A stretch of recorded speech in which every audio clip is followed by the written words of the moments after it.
Today I'm speaking with, who am I speaking with? On your video, you see that my guest is blurred out, and this is definitely going to be a little bit of an interesting interview, a little bit different than what I'm used to, but I'm not going to give an intro for my guest. I'm going to let my guest give an intro, and I think you'll see why my guest is blurred out, but this is going to be a fascinating story. So could you please tell us whatever you want to tell us about yourself this morning? Yeah, so I am someone that the reason I'm blurred out is because I find myself in a very interesting situation that I never thought I'd see myself in. So I grew up very religious when I was young, very much a part of the church.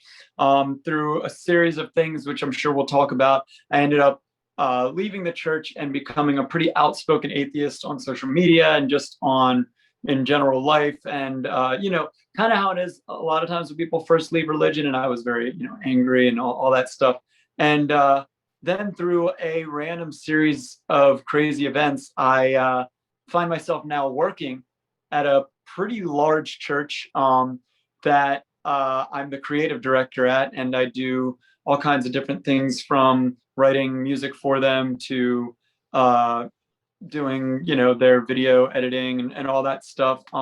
The people that work there and that work with me, they all know how I feel, and I really enjoy this church. I'm not saying anything negative about them in that light. I enjoy working for these people, and it's strangely become a family, even though they know that we believe way differently. But I'm more concerned about random people from the church that just go there, that know me, that don't necessarily know all that about me or know my personal beliefs, getting upset, and then me losing my job at a time where, when COVID hit, that was pretty much the only income I had, even though it was part-time at that point because of everything getting shut down. So it's one of those things I don't, even though I know the people I work with would not be upset about it or upset with me, I can't afford to potentially lose a job that I not only need, but I also really enjoy. I enjoy the people there and stuff. And I don't know. So I just figured it would be better, and I could talk much more openly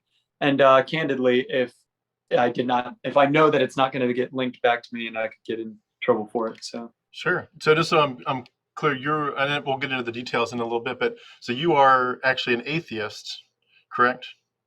yeah, I would call myself an agnostic atheist. Okay. While I personally don't believe that there's a personal God or anything like that, I also find sometimes it's wise to make surefire claims about like, I would never claim to know that there's no God. The evidence I've seen has led me to the belief, if that makes sense. Yeah. And so you are an agnostic atheist is it correct to say you lead worship?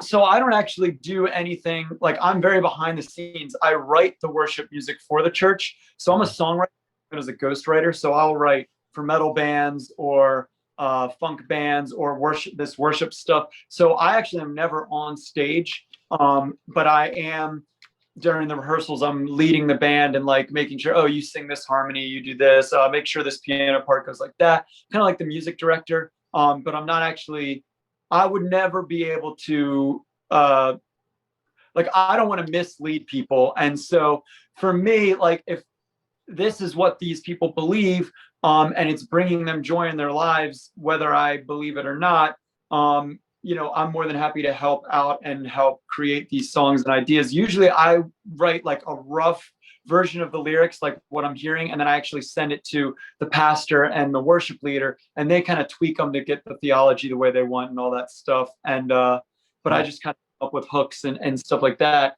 But it's mostly, yeah, I just kind of write the songs. And we can get into a little bit more about that Yeah, I'll have a bunch of questions for you. The way it works out. It's because I actually went to school to lead worship when I was much younger. And so, like, I know the tips and tricks and the things that, pull at the heartstrings and can create emotions. And for people that genuinely believe that stuff, I think even if it's a placebo, it feels real to them, and it can have like almost a healing power. But it's not, to me, it's not God that has that healing power. It's just that level of positive belief in whatever you're singing about, or what, like, I always say to people, like, the idea that, like, for me, no matter what happens, if if everything goes wrong and then I die, well, that's going to be it. That's over.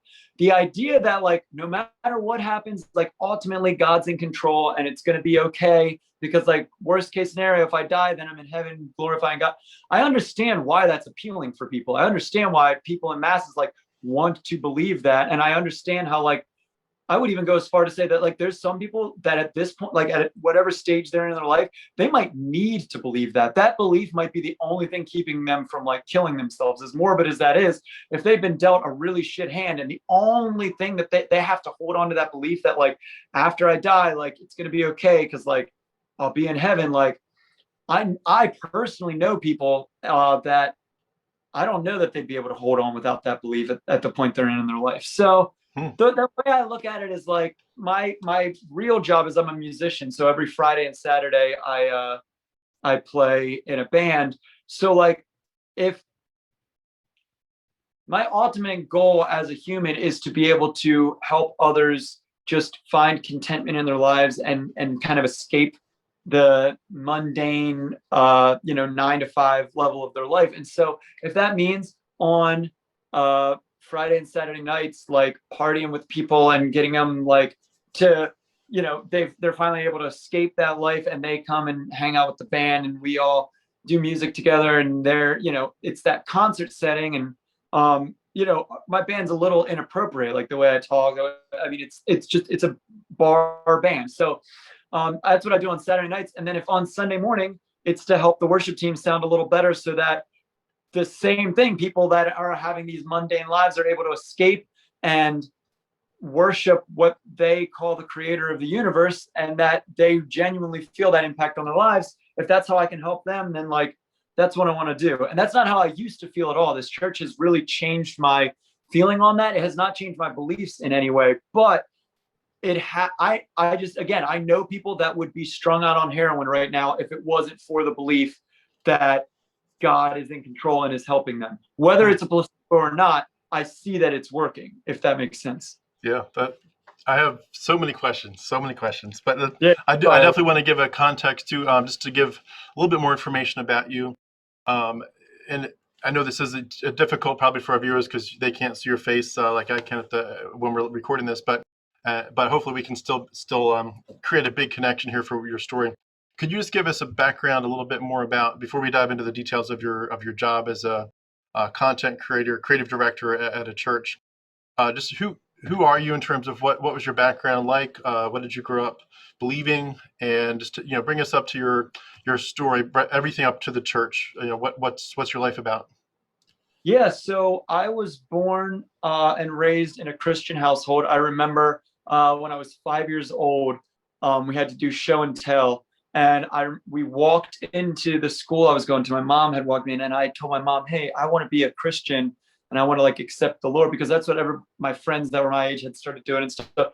And so I did that, and I mean, I genuinely 100% was in. I mean, as much as you could be at that age. And I even talked about it at show and tell that day when I was 5 years old. And I remember some of the kids laughing and being told afterwards, my mom telling me, like, "No, that's, like, you stood up for your beliefs, and, like, the world's always going to come against you, blah, blah, blah." And then as I grew up, I still stayed very, very into the church. I was a musician. And so, like, what's cool when you're a musician, and, like, that I do think was a good thing about the church, is it allowed me to start playing drums and other instruments in front of people at a pretty young age. Like, when I was 14, I wouldn't have been able to, like, be gigging or, like, doing any of that stuff, but I could play on Sunday mornings. And so it started to kind of get me a little bit of that, audience atmosphere, and, like, start to break those chains. There's a reason that you see so many unbelievable gospel musicians, and it's because they've been playing in front of kids, or playing in front of, like, crowds and stuff, since they were little kids. So that's why you see all these gospel musicians that they might be just professional regular musicians, funk or whatever, but they were raised on gospel and they're just, like, unbelievable. There's a reason for that. And so as I got older, by high school and stuff, I was playing in Christian rock bands and stuff. I went to a Christian school, which, I was if I had went to a public school, there would have been no reason for me to be popular. But at a Christian school, I was the drummer on the worship team. So that's like a really cool thing. So I always say, like, in any other situation, it wouldn't have been cool. I would have just been a band kid. But because I was the drummer on the worship team, it allowed me to like not really get made fun of as much, if that makes sense. And like I hung out with the sports kids and stuff because it was kind of cool to be on the worship team. So Can I ask in terms of the not your religious exposure, in terms of what your family or church presented to you and encouraged you to believe, but just in terms of your own personal, what we would have called your walk with the Lord, your salvation, was there a time that you remember where you had a conversation with somebody, or was it like an altar call where someone said you need to actually make a decision to place your faith in Christ as your Lord and Savior? well, it was that time when I was 5. That was when I decided God was my savior. But what was interesting is as I get older, you mess up, you like do something wrong, and then you're taught like, well, God will forget anything, but like you have to ask forgiveness for that, blah blah. And then I'd get to a point where I'd be like auditing myself and thinking like, oh my gosh, well, I never asked for forgiveness for this or this or this. So, oh my gosh, maybe I'm not a Christian anymore. And so then, you're at the music festivals, or like we would go to this Christian music festival called Creation every year, and like Yeah. and then you see all the people raising their hands and going up to the altar. And so there was also definitely times as I got older that I would go up and do that. But there was never really a doubt in my mind that I was a Christian. Where the doubts came in was that maybe I accidentally messed up, and that like I actually developed a sleep disorder for a while where I would be up. Couldn't fall asleep all night because I would just be terrified that I had done something and I was accidentally going to hell. And like that, I like 10 years old and just being like, oh my gosh, I was hanging out with my friend and he said a curse word, or I said a curse word, and like God's gonna be so angry at me. And like we were raised really, really strictly Christian, to the point where like there were times where we watched a PG movie at a friend's house and we got like spanked for it when we came home, and that was like a PG movie. And then like strangely enough, though, the one thing that my parents like always were pretty open about was like homosexuality. And it's because my mom had 3 gay roommates in college.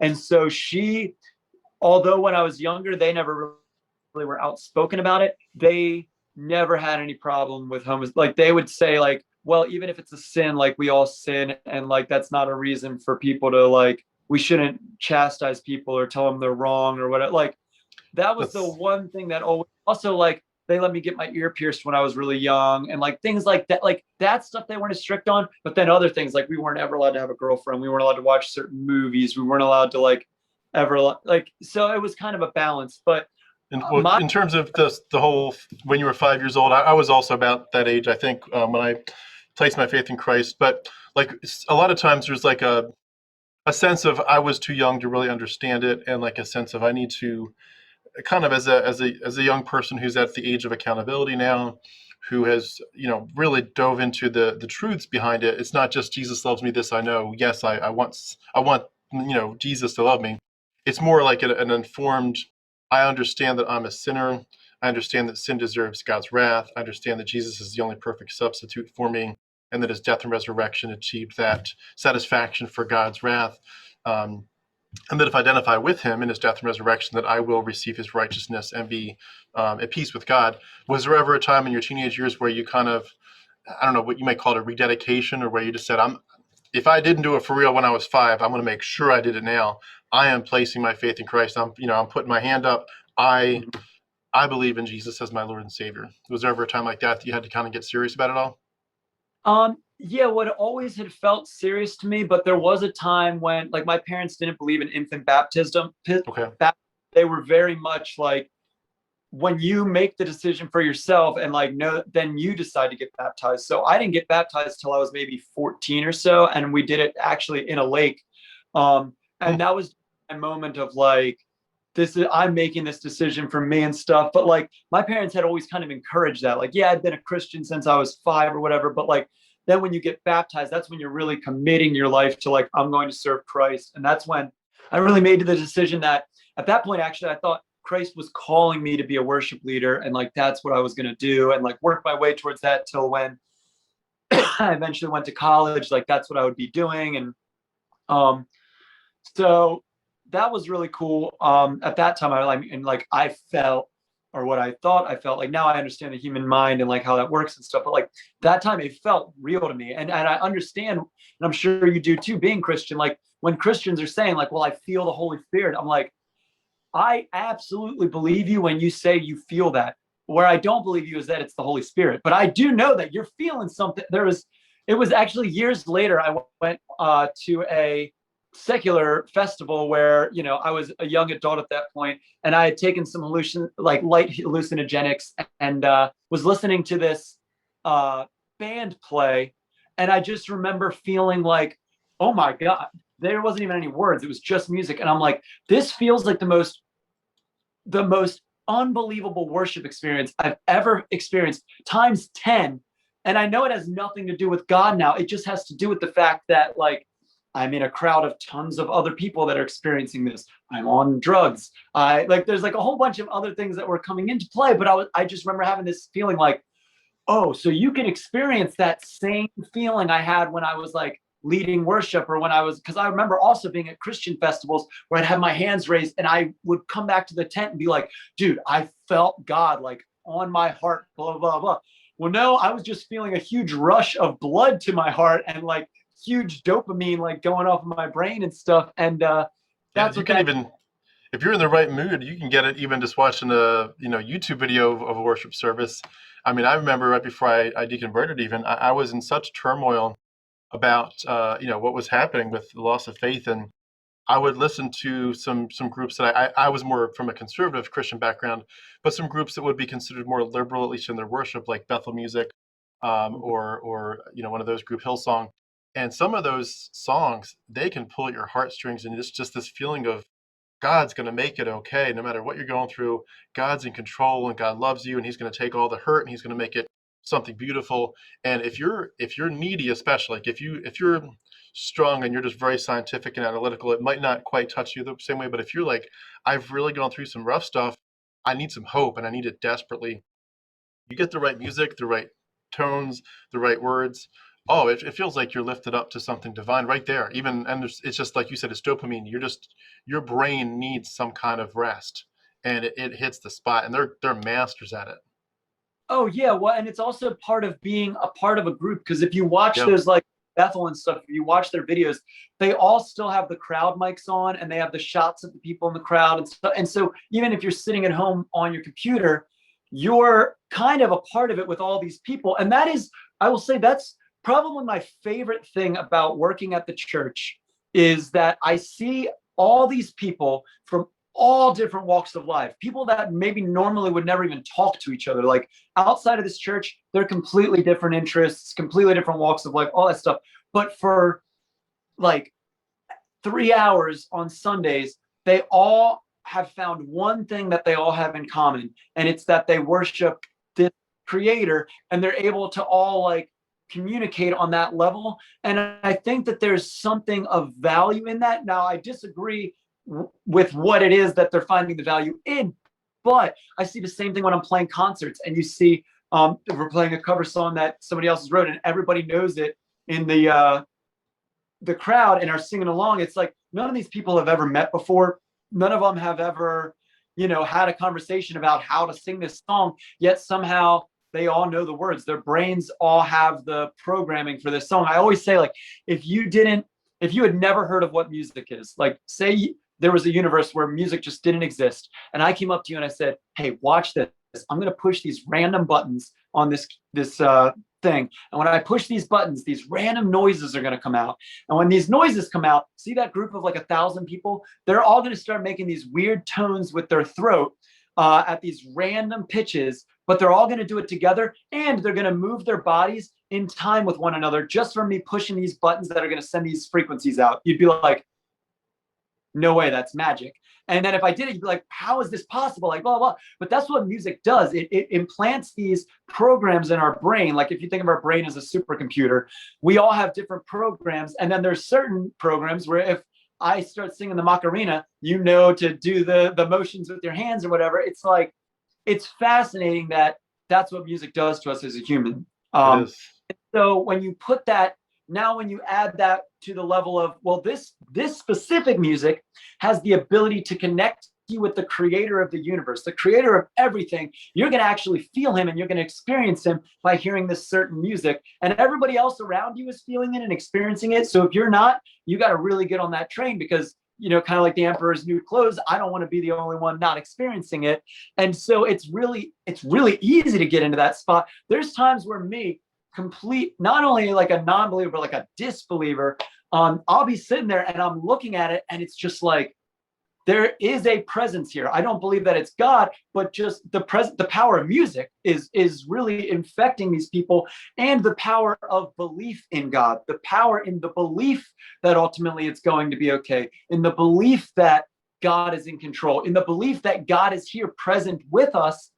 Placebos work, man. Like, even though they're placebos, they work. We've seen that happen tons of times in studies and stuff. And so, like, to me, it's a placebo, but it's definitely doing something positive in the lives of these people. Even if I think in the long term, like, it's negative for them to have these beliefs, some of them need it. I don't know. So I know that's a long tangent, but Yeah. Well, I have some things I want to say about that, but I do want to make sure we get through your story too.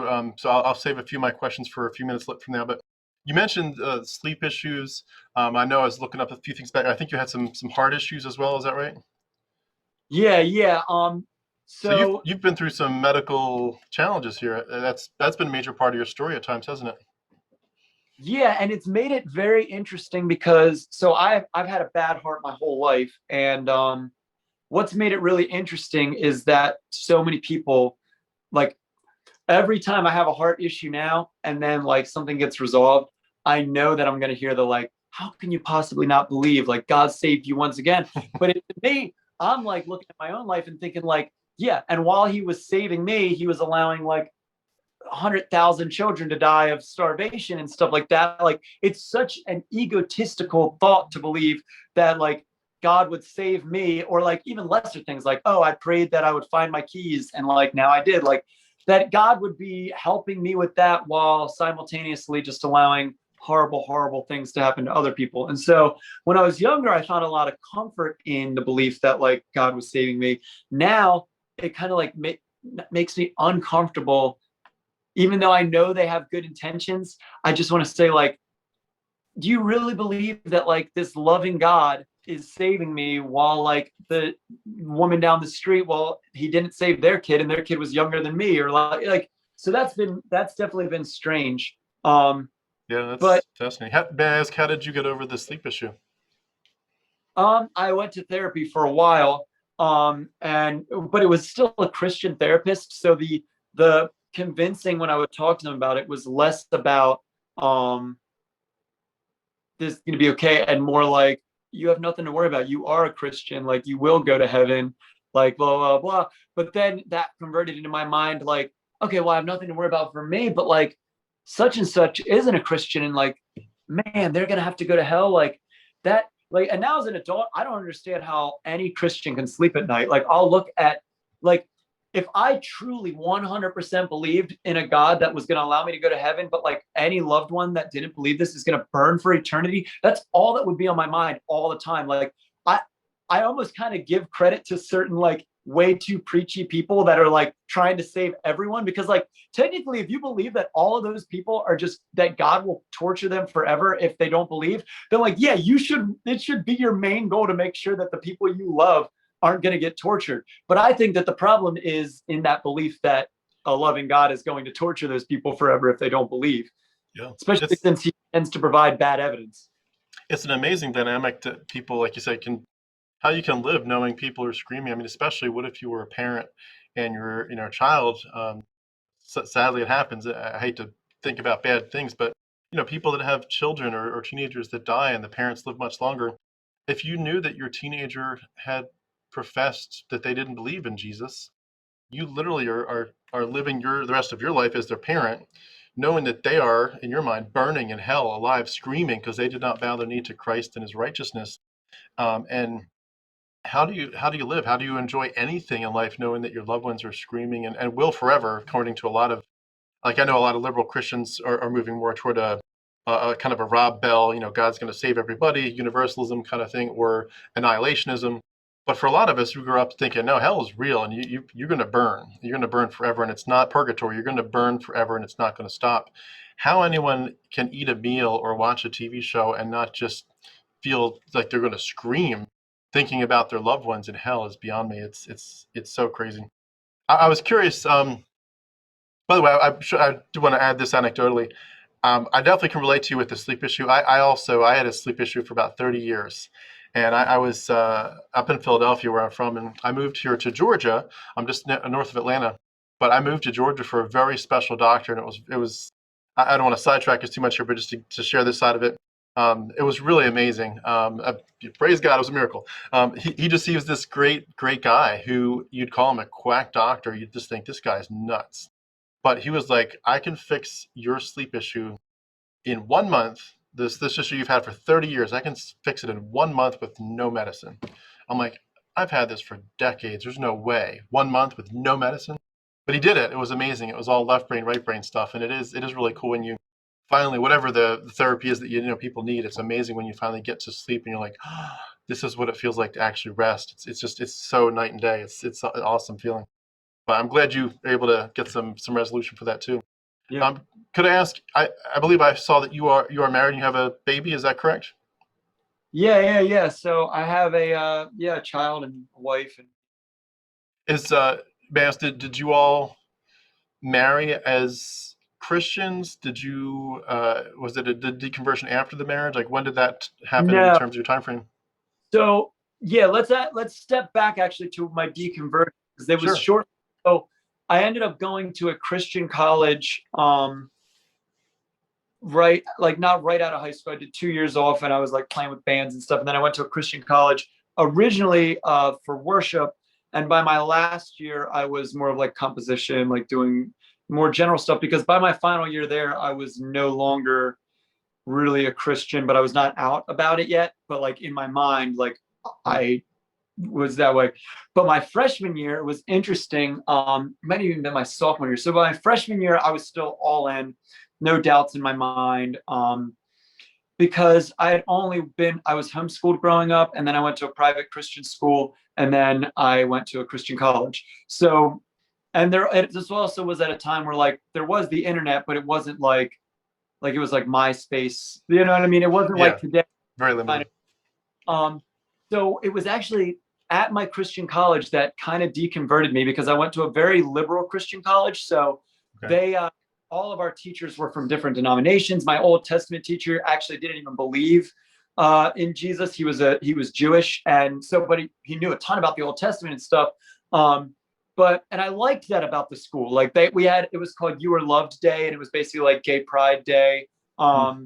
And this was back in like 2009 or something. So like they were definitely like to that school's credit as far as Christian schools. Actually, a lot of other Christian schools don't like that school because of how liberal they are and stuff. And they say like, they're going to cause your children to stumble. And I guess they're kind of right because that's what happened to me. I had I guess beginning of my sophomore year, I had a biology class and we were learning actually about evolution, and he asked us to write a paper, but only very, very little about it because it was the beginning. And he asked us to write a paper about how we can see God's power and like his might through evolution. Basically saying that like, hey, isn't it beautiful that like God was able, because that's what they taught at this school, was that God created the initial spark that has allowed the world to change with what is needed at the time, blah blah blah. Which from a Christian standpoint, I think that's a really noble standpoint to take it, and it was cool. But I'd never heard about that. And I actually wrote my entire paper on why I thought it was absurd to even entertain the idea of evolution, and that you would ask me, a Christian, to write a paper on like how evolution is true and stuff. And from a Christian standpoint, I kind of made decent points about how, okay, well, if evolution is true and the Garden of Eden didn't happen, that means there's no original sin, which means God had no reason to come back and save us. I didn't realize that I was actually making a really good argument against the religion as a whole, but that was the argument I was making. And so my teacher asked to talk with me, and he sat me down for like 2 hours. And the very first thing he did was ask me to explain evolution to him. And that was when I realized I didn't know anything about it. I had been taught that one day a monkey gave birth to something that was less of a monkey. And we've never seen a monkey do that since then. So how could anyone possibly believe that? And blah, blah, blah. And by the end of it, I was an evolutionist. Like by the end of him explaining this to me, I was like, oh my gosh, this makes perfect sense. And he basically was just saying, look, I'm a Christian, but I also am a scientist. And if I find something in science that conflicts with my current belief, well, then it's time for me to update my belief, because ultimately God is bigger than my beliefs about God. And like, again, that's a pretty lot. If you are going to be Christian and you are going to be religious and follow this, it's a pretty logical way to go to say, like, look, I changed my beliefs because ultimately God is outside of my beliefs about God are not what God is. And I wish we could adopt that thinking. But so then that started getting me thinking though about like, oh, well, if I was wrong about this, like, let me look into more stuff. And then I found out that like, there's actually a lot of Christians / like historians that believe that Moses most likely is kind of more of an analogy and wasn't actually a real person. And then I'm like, whoa, wait. So like, okay. And then I started doing this other stuff. And then I had a friend that was not a believer. And he said, are you willing to do an experiment with me? And he said, yeah. And he said, I want you to imagine you were born or you got in a car accident or something happened to you where you lost all of your memory. You're able to talk now, like you're fine, but like you don't know what is true. You have no idea, like anything could be true, anything could be false. Start at ground zero and work your way up and see what conclusion you come to. So imagine there are no gods. All gods are of equal merit. So there's it's just as likely that Christianity is true, that Islam is true, or Buddhism is true, or Hinduism is true. And so like, how do you figure it out? Blah, blah. So I started from square one, and that was probably 10 years ago now. And I was never able to come to the conclusion that any of this would be true. And then the more I kind of like delved into it, then I went into the kind of angry stage where I felt like I'd been lied to my whole life, and like I didn't want other people to be lied to. And so I'd make Facebook posts constantly about like, very valid points, but in a very aggressive tone. And then my wife, she's never been religious. Like she doesn't know anything about the Bible. Like, and my parents' dismay when we first started dating and stuff. But so when we got married, that was never really a thing. And as far as my daughter is concerned, when she gets older, because it's going to be confusing for her because I have these beliefs, but I work at a church. My whole family is pretty much religious. My sister and her husband, they're actually really, really religious. Like they actually went to Bethel, and they believe in a lot more of the like that you can lay hands and like physically heal people, and that you can all kinds of you can raise people from the dead, like things that even are out there for Christians. My mom, on the other hand, like although they're Christian, they're much more like, I don't think my mom believes in a literal hell anymore. And like, I think some of that is probably because she needed to justify the fact that like myself and my brother and other people that she loves are not Christian. But so for my daughter and stuff, I'm just going to be upfront with her and say, look, this is what we believe. This is what other people believe. I'm not going to teach you what to think. I would like to teach you how to think, like teach you like how to properly look at ideas and decide what is true and what is not. Like you're going to see your aunt praying, you're going to see your grandmother praying, and that's because that's what brings them peace and joy and stuff like that. But like, there's also some flaws with this. But I mean, the reality is like, there's going to be times where I'm working at the church and like, she's going to have to come with me and be in the nursery or be around those kids, because also like, I've realized that the church also provides friendship for people. So like, where as an adult now, like people might find friends at their work or like maybe at the gym or different thing. The church is the same way, especially for kids. Like all my friends growing up when I'm in the church were kids. And so like, I understand also the positives of them like finding other people in that sense. But I don't know. I also talk about the negatives all day, but that's. Yeah. Well, what may I ask in terms of the reaction, your experience of leaving Christianity, Uh, can you tell me more about like what that actual time frame was? Like, was it a day when you just said, "Oh, wait a second, this isn't real," or was it a whole couple months, a couple years? Like, what was it like to actually finally put all the pieces together? And then I like to paint the analogy of like when your worldview collapses, it's like the dominoes, but you're far away from the dominoes at first. So even though you're kind of kicking, you're not touching the dominoes yet. At least it doesn't feel like it. And all of a sudden, you kick one of them, and the whole thing crumbles because it just took you that long to get to that point. Like, what was the final time when you just it kicked, the dominoes fell, and you said, I don't think this is real anymore? And what was it like? Like, was that painful? Was it easy? Did you do some of your grieving beforehand? How did that Yeah. feel to you? So for a while, I did the justification stuff, like, oh, this isn't true, but this could still be true. And like, just because this isn't true doesn't mean that God doesn't love me, blah, blah, blah. And then one day I Yeah. actually remember I was in my dorm, and we had this debate in Bible class right beforehand, and there was this girl talking about predestination versus free will. And this girl, who normally seemed like a pretty smart person, said she believed in predestination because it made her feel good to know that God had chosen her over other people. Mm. And that didn't sit with me well at all. And I Wow. remember back and just having the thought, what is more likely, that all of these excuses that I've made for all of this are logical, valid excuses, or that this just is not true? And like then it all of a sudden, like, it was like this realization that, like, oh my God, I've been duped. Oh my God.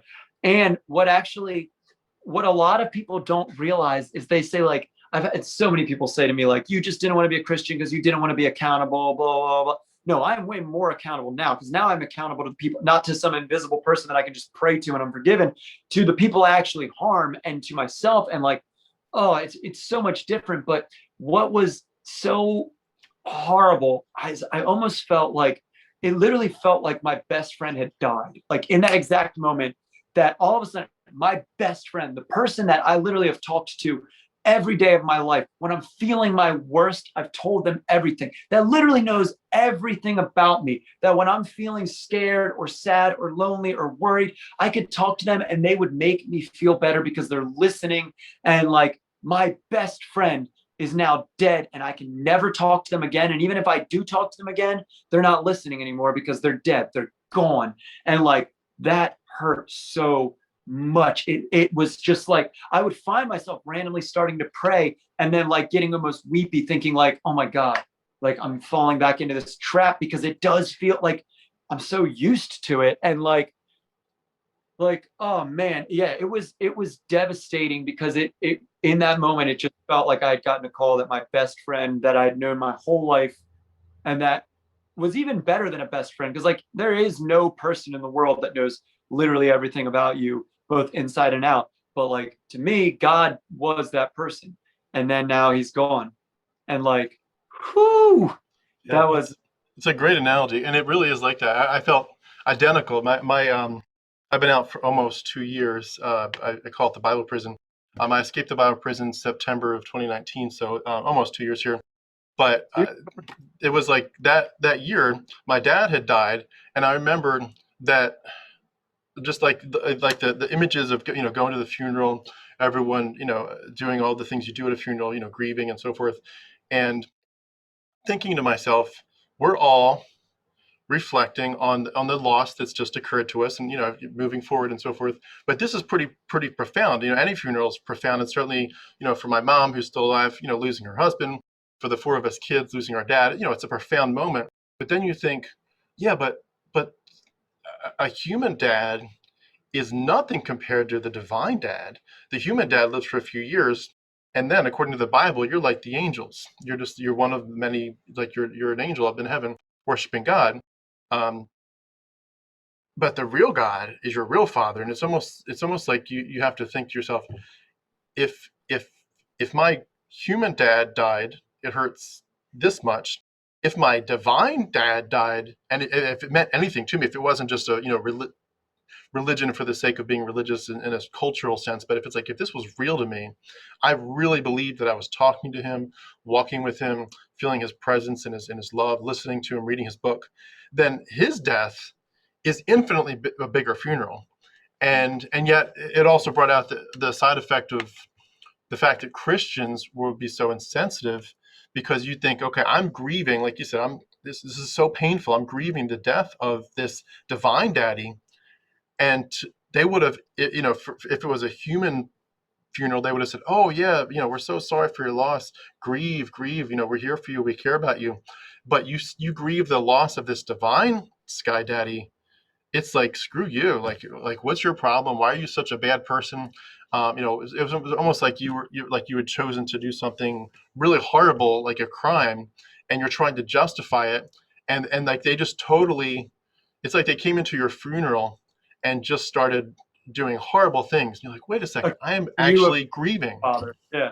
Like saying like, oh well, did you kill him? Like, are you like it's Yeah, almost like very disrespectful. And I never have really gotten over the profoundness of the disrespect that Christians have for that, because to them, I understand it, but it's still very disrespectful. But the idea is basically, it's like you're saying, like if someone came to you and said, "Hey, your wife that you love, that's so wonderful, that she's so precious to you. Number one, she's not real. She's never existed. Number two, if she did exist, she'd be a psycho, horrible person." That would be so offensive to tell someone about their wife, and be like, no, she's a really lovely person, and she's alive. I see her every day. But if someone insisted on it, you'd be like, oh, just that's it would be very offensive. And I get it. I see where they're coming from, but at the same point, knowing on my side the reality that it actually is a funeral for a God who really truly didn't exist, and who, if he did exist, truly would be a psycho God. It really is like a funeral, and you have to grieve it. You have to grieve it, fully, or you don't get back to a place of peace and reclaiming your identity. But yeah, I was well, so good. and then the second part of that is the fact of like then I had the grief of like, oh my God, have I wasted 21 years of my life? Yes. Or what was at that point? Like, because all of your, here's the thing, like it's a worldview. And so all of your decisions are based around the idea that God is real. All of your, like, so I had gotten a pretty good scholarship to a secular college and was planning on going there. And that was like my, you know, goal, but it was also a little bit of a party school. And I remember my parents coming to me and telling me that God had like told both of them that I was supposed to go to this Christian school. And at that point, like, oh my God, well, if God told you that, then like that's where I'm supposed to be. And like, what's Hmm. strange is like, I have paid my student loans every month. I've never missed a payment. I have the job of my dreams. So in a way, whether the path was the right way or the wrong way, the path I took led to ultimately me doing what I'm doing today. And now that's not to say that other paths couldn't have also led to that, but like, it is an interesting, like, because from my parents' perspective, like, see, we were right. Like, God really did want you to get, because my mom would always say, well, God will provide the money, blah, blah, blah. And I'll bring it up to her now. And she's like, well, have you ever missed a payment? No. Well, that means every single month the money's been provided. Well, no, it means every month I've like worked my ass off so that I can like make sure I pay my extreme student bills. But like, it's, but from their point of view, I can see how like you would see it as like, no, see, like you're doing what you love. You're paying your bills doing it. Like that's best case scenario for you. Like, what are you talking about? So, Yeah. um, yeah. Yeah. It's almost like same thing with the heart issues. Like, praise God, you're still alive. It's like, well, I'm thankful for the pacemaker and the technology and the science. Yeah, yeah, exactly. So I wanted to make sure we left enough time for the main course. The probably the reason that we started connecting here, and I love hearing the bigger story too, of course, but bringing us up to the current day. So it sounds like, if I'm correct, and I really want to hear the details, and correct me here, but it sounds like you have been working at a church where they know, at least at a leadership level, that you are not a Christian, and yet they they're not just letting you stay, they want you to stay there. They appreciate what you're doing. Is that correct so far? Yeah, yeah. And so I guess my question would be, what was it like, number one, to just get started? Like, because from my experience, when you go to a church, they barrage you with questions. I mean, it's like the biggest interview. You got to talk to every elder. You got to talk to the deacon board. They got to vote on it. They got to have you share your testimony. That you got to preach once or twice. Like, you don't get in the door unless they know that they know that they know that you are one of them. How Mhm. did you get in the door with them knowing that you are not one of them, basically? Yeah, well, and actually, then not only knowing that I'm not one of them, but like knowing that I kind of, when I started working there, I was actively against religion. So I would post stuff all the time. And like, this is the church I work at, actually, is the church I grew up going to when I was little. And my dream, I would like watch, they had a huge choir and like band and stuff. And I would watch and be like, one day that's going to be me. Like, I'm going to be in charge of all that stuff. And like, in a weird, like I always say, like if the multiverse is true, there's a universe where I never left religion. I just stayed Christian, and I'm working the same job I'm working now, but as a believer. And like, you know what I mean? I just never left. Yeah. So I would be posting stuff like that. And then there was one guy that went to the church that was a musician that I had hired as a private contractor for some of my just like regular gigs. And then he knew I owned a recording studio, and the church was looking to record an album. So at first, the church just came, they already had songs they had written, like all that stuff, came to my studio and we recorded an album. So completely platonic, just like, you know, I still was friends with some of the people that went there and stuff because I grew up there, and like, you know, it's kind of a smaller community. And so, you know, just completely like that. They recorded an album at my studio, just like if a Satanist metal band wanted to record an album, I'd record them, or like, it doesn't matter, you know. I'm a private contractor. So then they were like, hey, would you mind just coming in and helping our sound guys kind of like reset up the board and just get our live stuff? Because then what happened was the album sounded like really clean because I can tune vocals, I can time edit stuff. So they were like, we need our live stuff to sound as tight as the album does.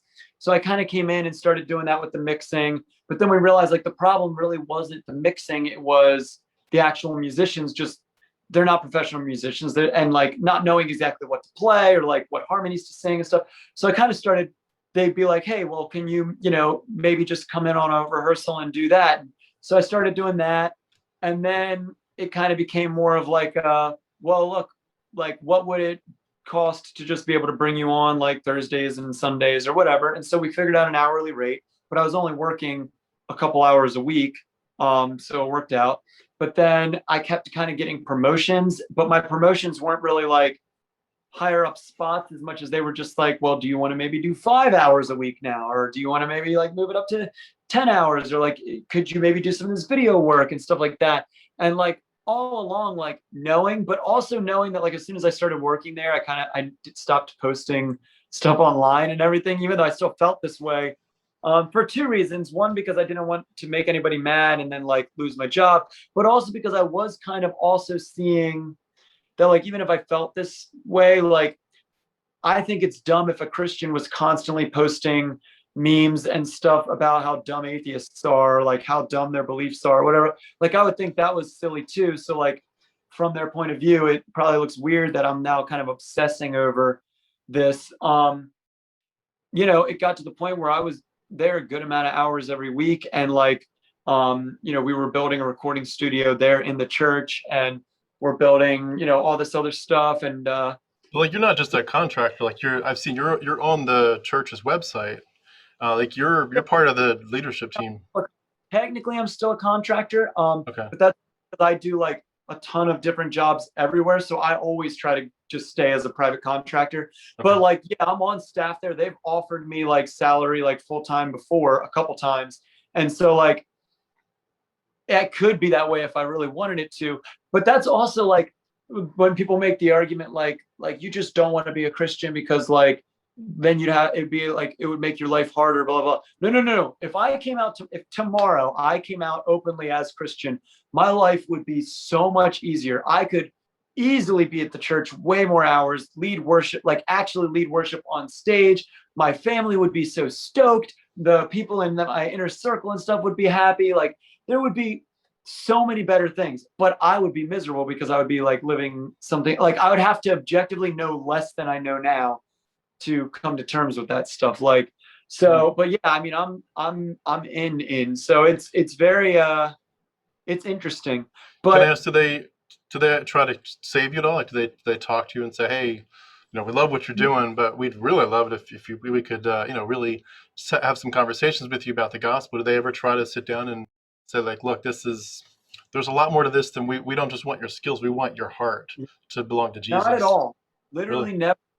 which it goes back to that weird thing. Like, it's kind of like, do they think that, like, but I think that they think I am saved, whether I believe I am or not. I think that they believe in once saved, always saved.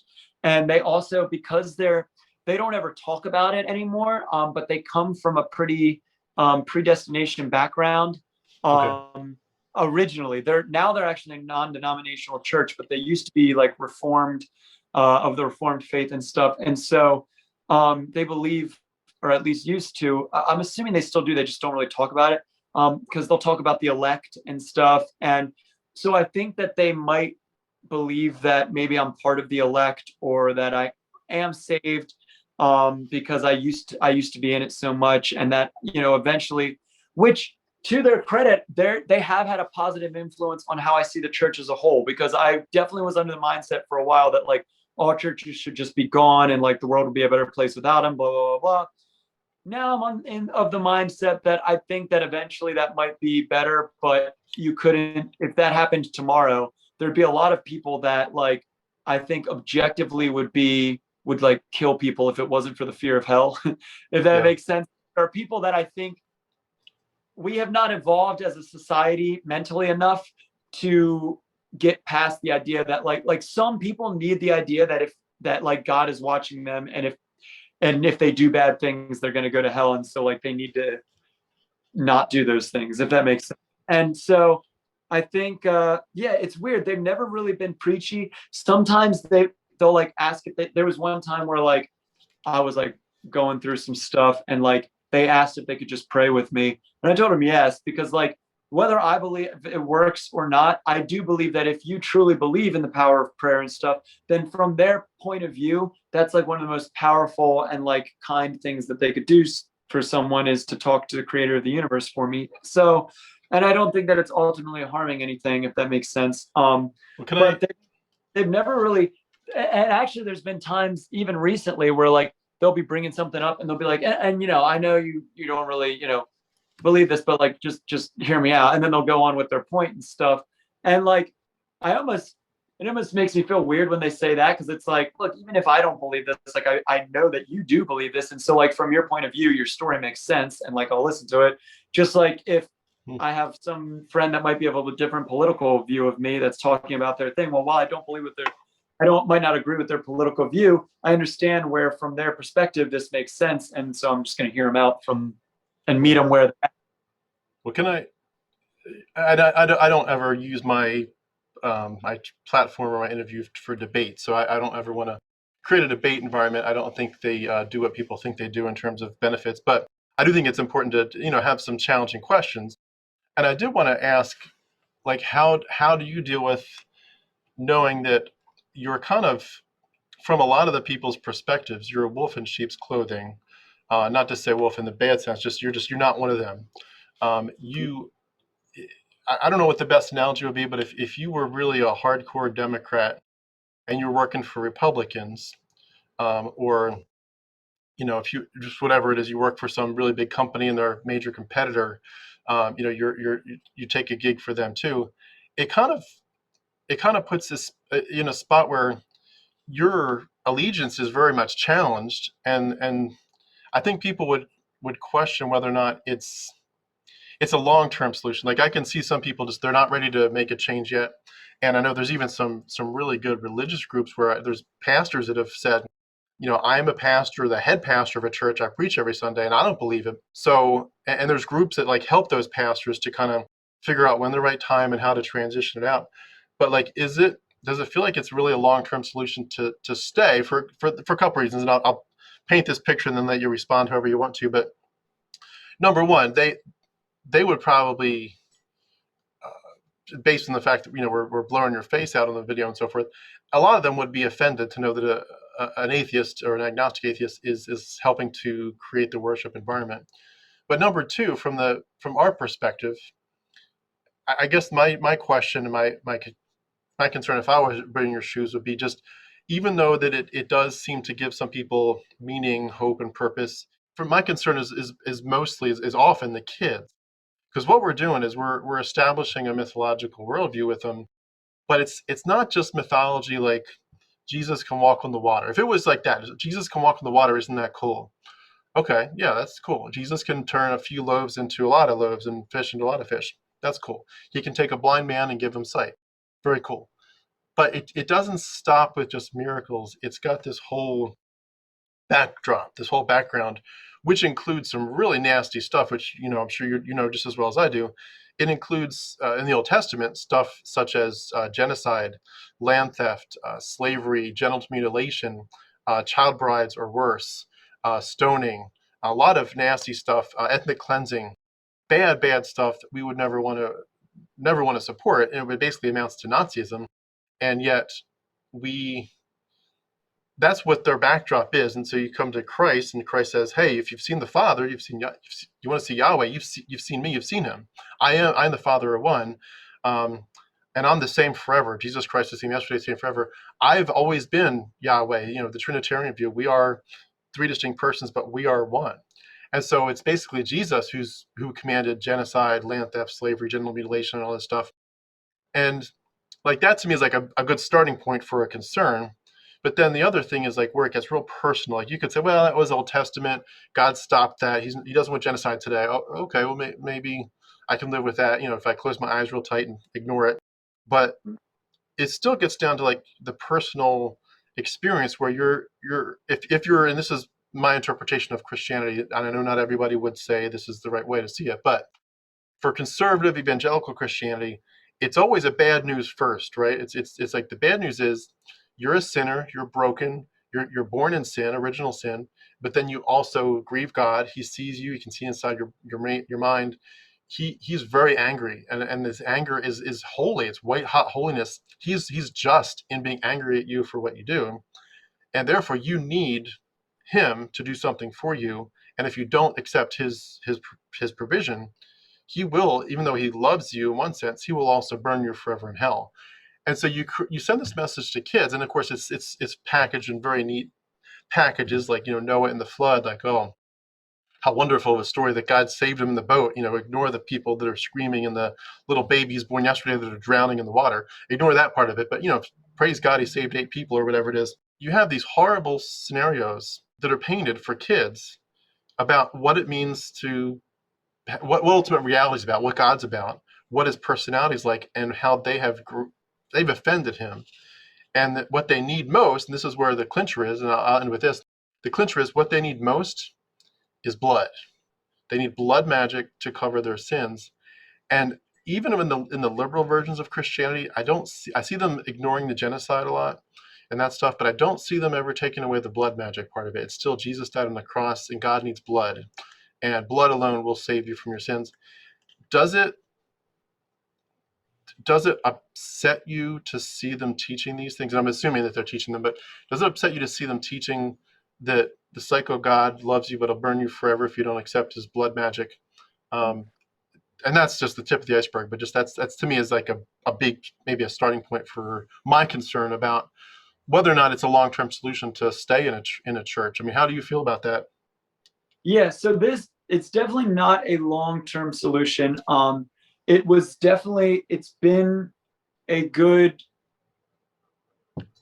it's been good as far as like, so when COVID hit, there was no other work. Like it was good to have that and stuff like that. I will say a couple things. So this church in particular, I've been to a lot of churches. What I like about this church is that I am not the only non-believer there, especially that works on the team. Like one of the sound guys they had found on like an Indeed like job thing, and he's actually pretty much, I mean, he's not an atheist because he's much more spiritual, but he's like kind of like Eastern religions, like Buddhism, like stuff like, he's just very like, we are our own gods, that type of thing, which I mean, he doesn't believe in any of the Christian stuff, and he's worked there as long as I have, and the church knows about that as well, and like they have no problems with it. This church, their whole motto is they kind of they say we major on the majors and minor on the minors, which means they talk about the main things, Jesus, what Jesus talked about, those things, and don't really touch much of anything else, for better or for worse. So, but the way I look at it is whether I'm there or not there, the same amount. I haven't brought a single person to that church. It's not like I'm bringing new members there. They would be teaching this stuff to these people either way. What I can do is try to be a good influence on the people there, that do especially know that I'm not a believer. I've had actually one person that was there, tell me, well, there's two times. There was one time this person there was like, I don't know what it is, but you seem like you're the most genuine person in this church. You're the only person that when I talk to, I feel like you're actually just always telling me the truth. And I think it's because I don't have to, although yes, it's weird I'm saying this while my face is blurred and stuff, but like I don't have to, I don't pretend to be Christian around any of them. I will never, you'll never see me up on stage. You'll never see me like, if I'm like helping out with the choir or something, well, that's the same thing I would do with a school choir or something like that. Like I'm not, and if anybody asks me specifically, I will be upfront with them. That's the other thing. I'm not going to like skirt around it and stuff. The other thing is, the pastor actually once told me, he said, and he very much knows, he goes, I don't know if it's a good thing or bad thing, but I think the way you live your life is more like Jesus than anybody else that goes to my church. And I think it's because, and the pastor is interesting because I mean, he loves, like we'll talk about, like he loves Sam Harris, he loves like Russell Brand, like things like that. And he's, sometimes I just wish I could sit him down and be like, dude, do you actually believe this stuff? Or like, is it just because when your entire job, like imagine you're an actual pastor and like you have the kind of questions that me and you do, but except for now your entire salary and your livelihood and like everything is dependent on you maintaining this belief, you kind of build up these mental walls that like make it a lot harder for you to deconstruct that stuff. But Yeah. you know, the fact that he said that to me, like that really weighed on my heart for a while because it was like, well, I find so many flaws in myself every single day. So what is it that he was specifically seeing that made him feel that way? And I think maybe it's just that like I try to be genuine. Like there's, I see all the time people there that are talking behind each other's back. Like they'll come to me, oh, did you see such and such, blah, blah, blah. Or somebody will come to me and be like, hey, such and such was saying this about you. Like you might want to address it, like blah, blah, blah. And like I'm never that way. If I will always just talk to the person up front. Like that's how I am outside of the church as well. But like the church has this very weird, like it's so interesting that they're so quick to cast stones at the sins that they think they're not likely to commit, like homosexuality or something like that. But then when it comes to gossip and stuff, you see it so much more rampant than anywhere else in my life. Like even in a work field, when you're at your work and you have like people gossiping about other employees and stuff, ask them if they're religious. I guarantee you the ones that are gossiping the most also happen to be the ones that are the most religious. It's a very interesting balance. So no, I know what you mean. Yeah. I don't think it's a long-term solution. And I don't think that ultimately it's where I want, but also like when things happen where like I think about losing the job, it's a very stable income for a performer where like some other things can happen and it's harder to, if that makes sense. It's nice to know that I have this hourly rate. And then also like, it's weird because like, even though I don't believe in what these people are teaching or what they believe, some of them are my close friends now. Like even outside of, like we kind of have this in group of like maybe 5 or 6 people that none of us are believers. And it kind of like sways from like people that like myself that might be like very much adamantly against the belief to people that are just like, well, I don't believe that stuff, but like, you know, they're younger and so they still kind of are a little more in it. They haven't been able to separate themselves, to the guy that's more of the like Eastern religion and like stuff like that. But like they're the group that like you can curse around or you can say whatever you want. Like I could talk, we talk freely about ideas. And like after the sermon is over, we'll like text in our group chat, like, oh my God, did you hear this? Or like send clips and like stuff like that. So I'm definitely not the only one, but it I don't know solution, but I kind of still, I enjoy the job, even though like I get what you're saying about the like parts of them like teaching this thing. And I have a, you know, I don't want any child to be taught that they're going to hell if they don't believe in Christianity. Like absolutely not. But also like I'm not telling anyone that, and whether I'm in the building or not in the building, that's still going to be taught. And so what I can try to do is make it so that the people that do know that I don't believe the same thing. And there are a good amount of people there, especially like all the ones I work with that know that are able to see, like, I might be the only kind atheist they've ever met. Like maybe their only impression of atheists are the people that have been yelling at them online or saying like really negative things about their beliefs. And so it's really easy to write someone off and write their beliefs off if that's how they're acting. Just like if somebody's trying to have me become a Christian and all they're doing is telling me, if you don't believe, you're going to hell and blah, blah, blah, and like yelling all that stuff, it's way easier for me to be like, well, I don't want to believe that stuff. So like maybe I'm going to be the only kind atheist that they ever meet, or non-believer that they ever meet, or maybe I'm giving them a chance to see that like, oh, there are other ways of thinking, or maybe a discussion that I have with them where I bring up some of these other things about, like somebody will bring up something and be like, well, this with theology, and I'll be like, yeah, but imagine if a different religion was saying this, would you think it was valid? Like I'll say that type of stuff a lot. Or like my friend will, like somebody will bring up something about like, well, yeah, like blah, blah, blah, about Jesus. And I'm like, isn't it interesting though, that like, if you were born in the middle of Iraq, you would say that same thing about Islam. Like you're really only saying that because you were born here. And they'll be like, yeah, it's kind of wild. But like, I'm trying to kind of like maybe plant this seed. I don't want to deconvert anyone, just like they're not trying to convert me.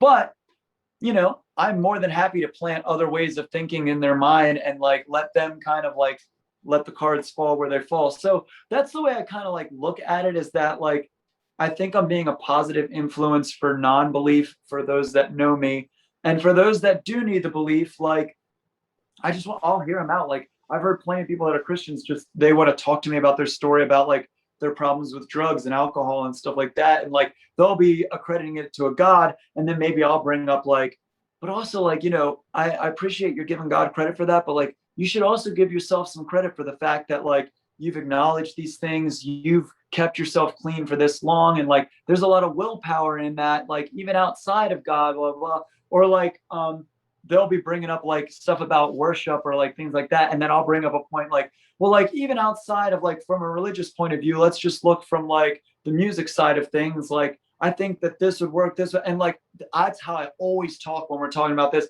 And they'll bring up like, we like that you're always able to bring like a view to the table that we might not have thought of or like envisioned before. So there was this one time where it was one of the old pastors that actually isn't here anymore. He preached while the pastor was away about you know, children, you know, they were going through each of the 10 commandments, and it was the one where children should obey your parents. And he had said stuff about like you know, ultimately your parents are your authority, and like even if you disagree with them, if you're a child, like you need to obey them, because if you're obeying them, that's how you obey the Lord, and blah blah blah blah. And it did not sit well with me. So I called the actual head pastor, and I talked with him for a while about it, and was like, look, dude, imagine you're a child that's getting abused by your parents. They're beating you. And now the pastor tells you that God says that no matter what they do, you need to still be obedient to them. And like, ultimately, like you need to respect them. And like, because if not, you're disobeying God. Like that's super harmful, blah, blah, blah. And he actually, what he was going to preach about the next week, he scrapped the whole thing and he went back and re-preached that whole sermon. And was like, I need to make some corrections. And basically was like, but like being obedient, the way he ended up phrasing it was, he's like, so imagine you have a parent, like there are people out there that your parents were horrible. Your parents like beat you, or like you might even be an adult that was struggling with that. He said, so how do you honor a parent that was horrible? And he said, the way you honor them is by never being that person to your own kids. You can say, you know what? I'm going to use the horrible things you put me through, and that is how I'm going to, because I had to experience them, I'm the best candidate to know now what not to do. And so the way you honor your parent is by taking what they instilled in you with these horrible things and saying, I'm not going to be that person because I know what that looks like going down that road. And I don't ever want my children to have to experience that. And that was a sermon that would have never been preached had I not been at that church and felt like, because I'm just upfront about this stuff. And I was like, even from a religious standpoint, it's not good to be teaching this stuff. And after our long conversation, he went back and that's something I think you can kind of like agree with and say like, you know what, like even not from a religious standpoint, like you could honor negative parents or negative traits by making sure you never become that person, even outside of a religious standpoint. So that was a cool example of how like, I think my outside perspective has had a positive influence on people that might have been more fundamentalist, and like, even if I'm just pulling them like more to the outskirts of Christianity as far as like a more liberal view of it, like that's I think I'm having a positive influence, if that makes sense. Yeah, it's it does make sense, and it's really cool that you can have some of those conversations with people behind the scenes, and also to even influence some of the discussions that are happening up front. That is very cool. I would be curious if you were much more vocal, and I know this is just a theoretical, but I'd be curious if you're much more vocal if they would let you do that. I know it sounds like the church is probably a little bit more open than some of the churches I've been exposed to. I know that churches I'm used to would not let anyone like on staff, as far as I know. I mean, maybe that's the point, is that it is kept quiet. But as far as I know, that they would want people who are on staff. I mean, unless you're, the janitor or something. But if you're actually teaching, preaching, anything to do with music, and leading children, for sure, that you have to be, fully into their worldview and their belief system, sign a statement of faith, so to speak. Have they ever, by the way, asked you to sign a statement of faith?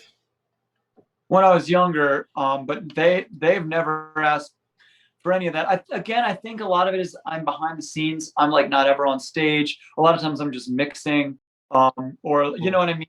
And a lot of the like back of house crew is that way. They're just, this guy was a sound engineer that got hired on. This guy was a lighting designer that got hired on, and like, because it is a pretty big church, so ultimately also they're looking for good quality of that stuff. So Hmm. um, they've never asked any of that stuff. Now, actually, it was interesting. They own a school, and it's actually the school I went to high school at many years before when I was religious. And the one Bible teacher who I've known my whole life, and he knows I'm not a believer. He actually asked me for maybe like a year ago. He called me up and asked if I could write 5 questions for his apologetics class, Hmm. um, because he knew that I would know, like, I'd be a good person to talk to about this stuff. He's like, "What would you say would be the 5 hardest questions for Christians to answer that like you like to bring up and stuff like that?" And so I like wrote them out and gave them to him, and I guess he brought them up at the high school. Now I'm sure without me being there, they could easily say like, "Oh well, this, oh, no more need to discuss it." Like, obviously, like blah blah blah. So, um, but yeah, at least it was cool that he even asked me about that and stuff. So Yeah. Well, could I ask, in terms of like, this might be a good question to wrap our time up with, but what would your ultimate dream be for how to use your talents to to be, I guess, more of a direct influence in terms of helping people escape? Because it is mythology. I mean, most people don't know almost anything about the Bible. People go to Bible college. I did. They memorize entire books. They hear sermons, and most people don't really know what the actual book is about. They or think they why that do. book was, Yeah, like why is this book even in the Bible? Like they never thought about that. yeah. The canonicity issue that most people aren't. I mean, there's a lot of levels, but even just like the bare basics, like how many Gospels were there originally? Most people aren't going to know that there were 40 or 50. They're not going to know there was 6 books of Acts. Um, all people arguing against each other about what Jesus was really like, whether Jesus was married, had kids, what he did with his life. A lot of different argumentations that occurred, and it looks from an outsider's perspective like somebody with power picked a certain path and said these books represent the way we want to go, so basically let's push these other books aside and try to hush that side of the story. But it didn't get fully hushed, and a lot of it probably did. There's probably a lot of books that we'll never find, that other gospels, but there's enough that we know kind of what was happening. They were arguing there, and there wasn't one Christianity, there were many Christianities, and one of them kind of slowly won the victory to say we're going to be the official Christianity now.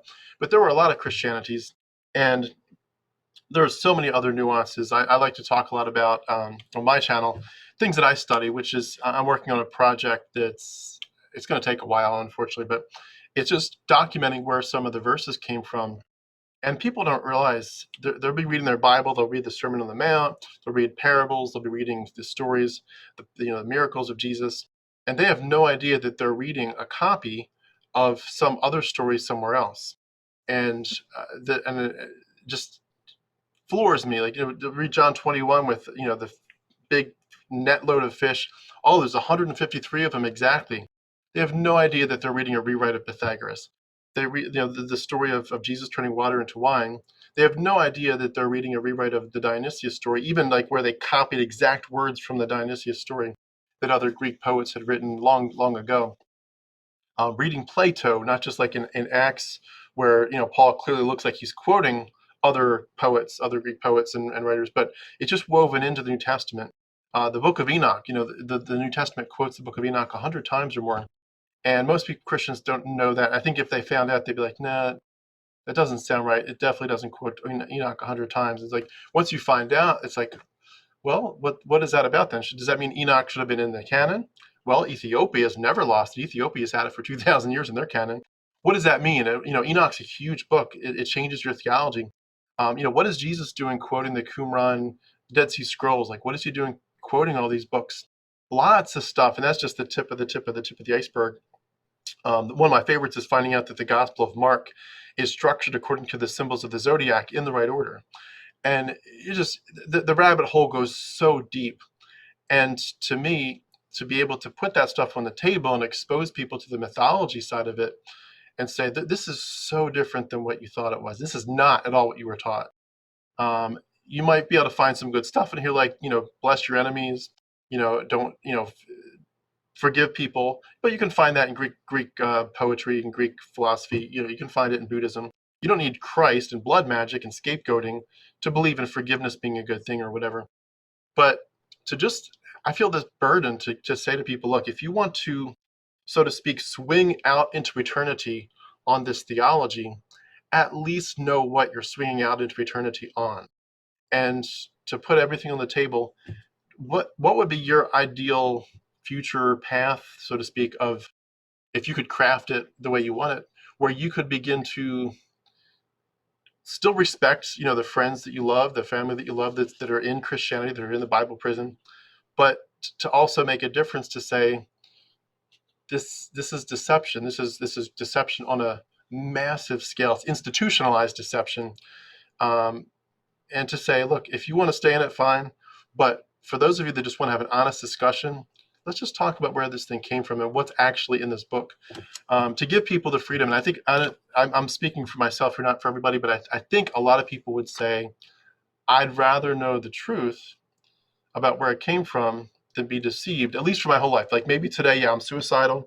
If I don't believe in a God who's holding me together, who loves me so much, I'm gonna end my life. Yes, that kind of person needs to just focus on themselves. They need to heal.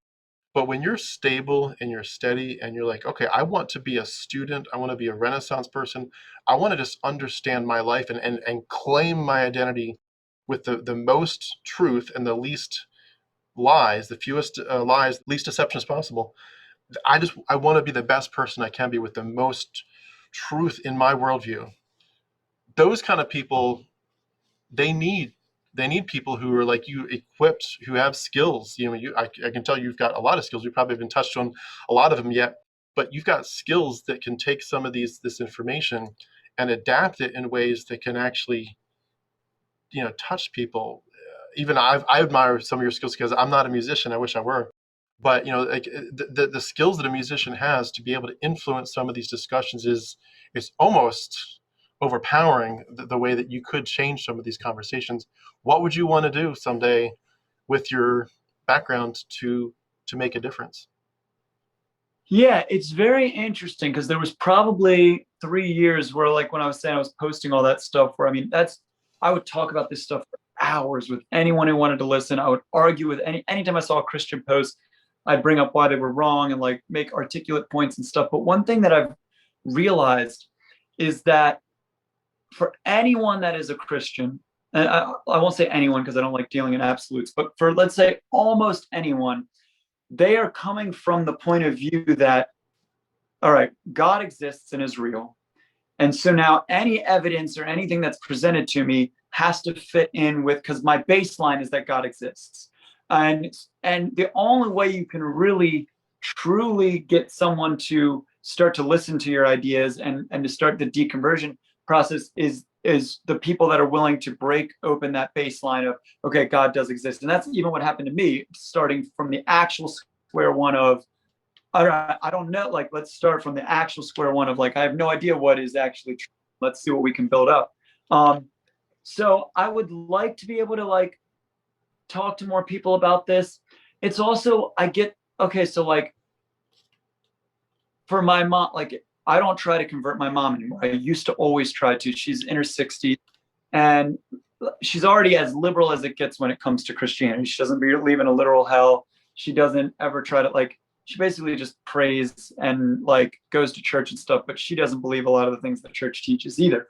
But if she came to the realization tomorrow, if something like clicked in her brain, she came to the realization that, oh my God, none of this is true, I think that it would break her as a person, because she would feel like for the last 40 years of her life, she's been lying to everyone. She lied to her kids. She messed her kids up by, like, telling them this stuff, and then it wasn't even true, and, like, blah, blah, blah. Like, I think that it would emotionally break her as a person to come to the realization that this is not true.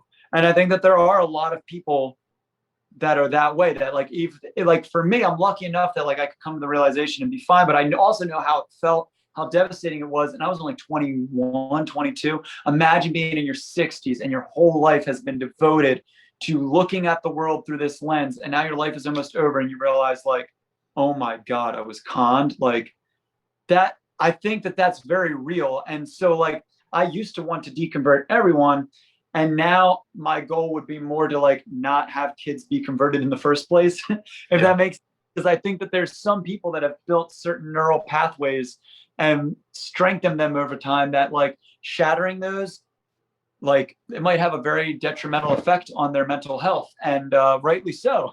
You know, I would feel awful if I had told my kids their entire life that if they, like, don't believe exactly what I believe, that they're going to be tortured forever. And then I find out when I'm a grown up that, like, that I wasn't having actual good intentions from that, like, I was just lying to them. Like, that was so I don't know what, see, I'm a very big kind of proponent of determinism. Not sure, are you familiar with that belief? I don't think so, no. So it's basically, Sam Harris, you know Sam Harris, obviously. He's a very big proponent of it. It's basically the idea that, like, while we need to be able to perceive that we have free will, and while, like, free will feels like a good thing, if you had a supercomputer that could quantify every single outside influence that has happened on you every single day, from I happen to see a Facebook post or something that you had posted in a group that I happen to be on, like, all those things had to exactly happen in order for this moment to exactly happen now. And if any of those were slightly changed, this would be slightly changed. And I'm sure, and everyone can see that. Why am I moving? It seems like free will that I'm moving my hand right now. But if you can quantify it, at some point, I've seen other people move their hand in a certain manner, and my brain decided that that would add effect to what I'm saying, blah, blah, blah. And it's all subconscious. But you get what I'm saying. It's basically, if you had a supercomputer that could quantify it all, you'd see that we don't actually choose anything. Like, everything that even seems free will is only the result of the thing that happened directly before it. Even to the point that, like, we're born with certain genes that create who we are, and we didn't choose those genes. I didn't choose to open my eyes for the first time and be me. You didn't choose to open your eyes for the first time and be you. All of it is based upon exactly what happened before it. And so, for me, I just kind of, like, let things fall into place the way that they fall. I do believe, you got to make things happen and stuff like that. But I can only even come to the idea that I need to make things happen because maybe the YouTube algorithm suggests a motivational video that I watch, and now I find myself at the gym 10 minutes later. Like, it's basically that idea. So, I don't know, man. It's ultimately, I would rather be able to not have to rely on the church as, like, a source of income or anything. But also, part of me, it's not that I'm necessarily relying on them as a source of income as much as, like, I do enjoy writing certain songs, even if I don't believe the stuff. I enjoy writing these songs that, whether it's a placebo or not, it's having a positive influence or impact on some of the people that are singing it. Even if ultimately in the long run, this belief might not be, in that moment, they've been having a really, really hard week or a rough week, and now they're singing this song that I weirdly wrote, and, like, it's allowing them to escape from those negative emotions and feelings for a little bit, just like maybe me singing Sweet Child of Mine or whatever song is helping that person on a Saturday night escape their negative emotions or feelings. I don't know, man. But Yeah. I'm not really like, I don't preach or I don't do. I'm very much behind the scenes. So, Hmm. um, Well, but it's I can see what you're saying. I think, and I say this with all due respect because I'm not, again, I don't want to debate and tell people how to live their lives. We came from fundamentalism, so we don't want to become fundamentalists again on the other side. But one of my favorite movies, let me put it this way, maybe this will be a better way to put it than my just describing it with my own words. But The Matrix. mhm. Um, we know, like in that scene where Morpheus is explaining to Neo what the Matrix is about, and he says right up front, some people just aren't ready to be unplugged.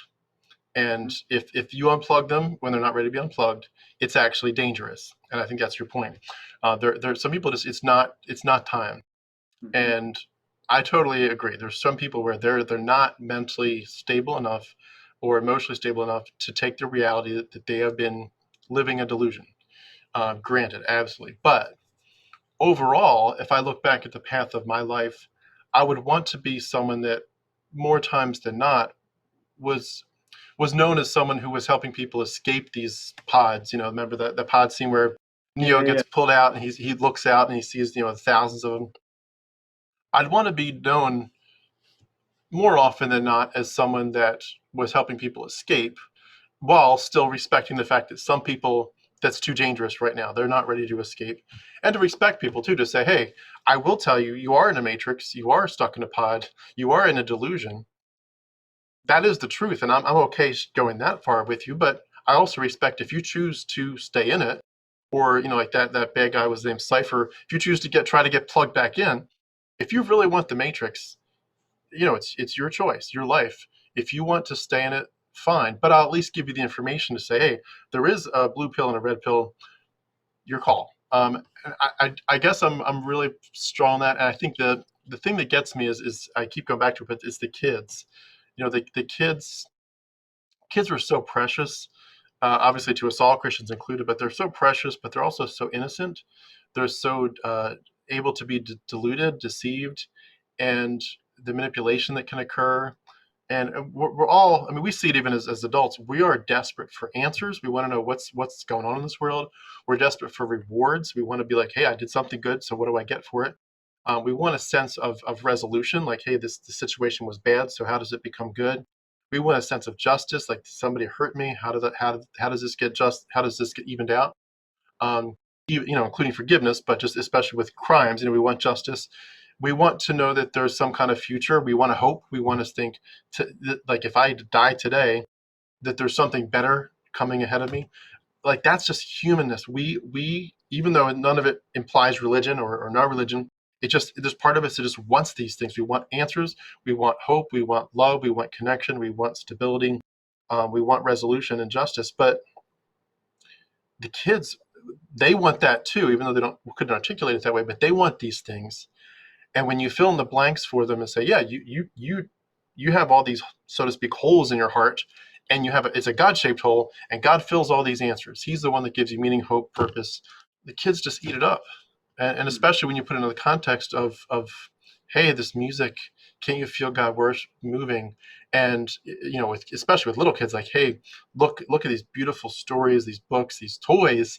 It's like it's just like it's a church is a candy shop. Every God loves you, God loves you, God loves you. Why would you want to not accept his wonderful love? It's like a big cosmic hug. And the deception level is at whatever that expressions, I forget, but DEFCON 10 or whatever. It's like it's a deception level top notch. These guys are professional charlatans preying on children's best instincts. I mean, and I'll end with this and then let you have the final word here. But I know that you probably weren't in a church environment and I was not either, where there was a lot of icons. There weren't statues of, um, Jesus. There weren't even paintings of Jesus, as far as I know. Maybe in the front of a Bible or something, but it was very much like, God says, don't create idols of me, and people took it seriously. So there's no pictures or icons, but in a lot of churches there are, and so you'll have a statue of Jesus on a cross, and I think about how with a kid there's this natural desire to to feel the pain of someone else. Like if the two kids are riding a bike and one of them falls and scrapes their knee, usually unless there's something really weird going on, the kid that's observes this other kid being hurt jumps off and wants to help them. And it's that innate, like, I just want to help you. I'm so sorry that you got hurt. And they run to help, or they run to get the parent. And that innateness of wanting to be sensitive to the pain of others, when you amplify it to this icon where you say, all right, here's Jesus on a cross, the nails, the crown of thorns, the spear in his side. This man is in the most intense pain you could imagine. And he's there because of you. You did this to him. And if you were the only human who ever lived, he would have still had to do this, and he would have done it just for you. You're that bad. And his blood is that amazing. And we teach kids these stories, and they just don't have the ability to discern how bizarre, number one, it is and occultish, but just the fact that it's a delusion, and it's copied from other religions, very clearly copied. My heart breaks, and I'll just put it that way. My heart breaks for kids that are sucked into this at the earliest ages, and they don't have any way to get out. I mean, it's literally like it's like you're shackling them in Plato's cave and saying, I want you to spend your life watching the shadows and never coming out of the cave. That's my burden. I don't want to put words in your mouth at all, but my burden is for the psychological abuse that this does to kids. Does that resonate? I mean, yeah, and I see that firsthand with my nephew, who I told you my sister went to Bethel and stuff, and like we'll see him, he's only 3, and like he'll like raise his hands and like put his hands on people and like do all this stuff that he's just being taught. And my heart breaks because one of two things is going to happen. And with the way things are going, especially like the second one, but like A, he's going to stay in that forever, and that's going to be his life. Or B, at some point, he's going to realize that it's not true, and he's going to now have to go through the same thing that I had to go through and my brother went through. And like we see it happening as he's getting older and older. And it's just like, but let's go back to your Matrix analogy. No matter what I say to my nephew, I'm not going to be the one that is going to be able to just like change his mind. I mean, right now he's 3, and who am I to tell him that his parents are wrong right now? Like, you know what I mean? Because like that's a whole different thing. But like if we use the Matrix analogy, like I don't have the ability. If I went to all the people in the church and randomly just started saying like, by the way, this isn't true, they're not. Why would they listen to me over everyone else around them who all believes the same thing? I don't have the ability to just tell them like, hey, look, this isn't true. If you want to still believe it, you can. But like I'm telling you, it's not true. They're going to be like, yeah, well, you're clearly an idiot. Like, look, all these other people are affirming my beliefs. So and they push you out, I'm sure too. Yeah, exactly. What I do have the ability to do is be the guy that's kind of in the Matrix, that's able to drop these little hints that makes you kind of think like, maybe it's just about evolution, or maybe it's just about the Adam and Eve story. Because you could still be a Christian and be like, oh, well, I don't believe in young earth creationism and stuff like that. But like by planting these little seeds of like, oh, well, have you ever thought about this? Which I do all the time. There's a guy that went there that I would say when I started working there 4 years ago, he was just kind of as religious as everyone else now. And now at this point, he's kind of in our in circle. He doesn't really believe any of it anymore. He's just kind of still a little younger, but like he, like I was saying, he'll bring up all these things like, I can't believe they said that, blah, blah, blah. He was not that way 4 years ago. It's from hanging out with us and our influence and like asking these questions and talking about these things.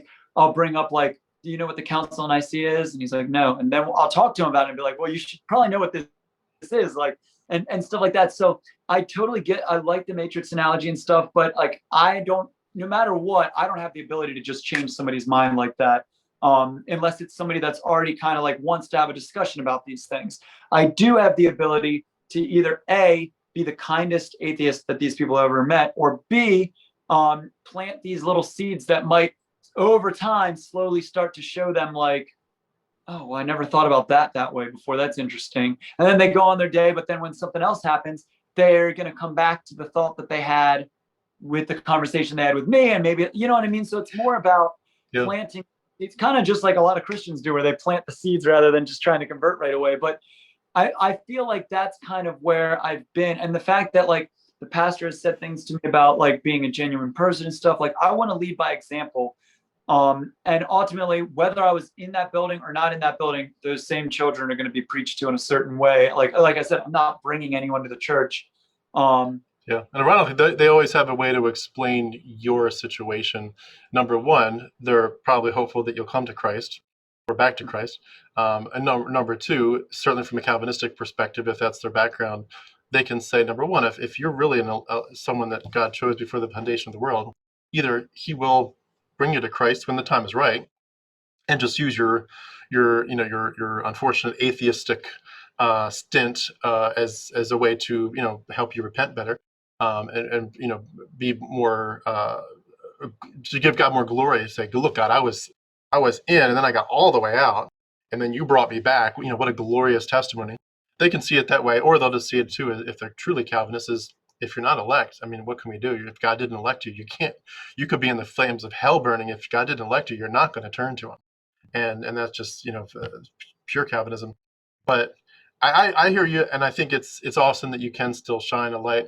I I do hope that there's some way that your platform can expand to be able to not have to feel like you have to tiptoe too much. No, that's more wishful thinking, but I hope it does work out at some point, some way, because um, like for example, and I'm just given speaking this my wishes into existence, so to speak. But I've been writing songs myself, songs about protecting our minds, and I have no musical talent.